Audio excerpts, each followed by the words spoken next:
ಹತ್ತು ಹತ್ತು ಇಪ್ಪತ್ತು ತೋಟಕ್ಕೆ ಹೋದನು ಸಂಪತ್ತು.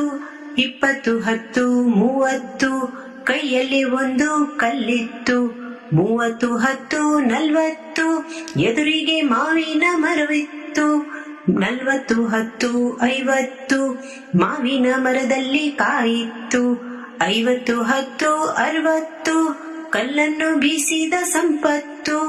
60 10 70 ಕಾಯಿಯು ಉದುರಿಯಿತು.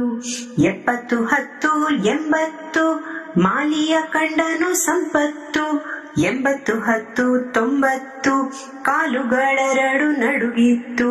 90 10 100 ಮನೆಯನ್ನು ಸೇರಿದ ಸಂಪತ್ತು. 10 ರಿಂದ 100 ನಾವು ಇವತ್ತು ಕಲಿತೆವು.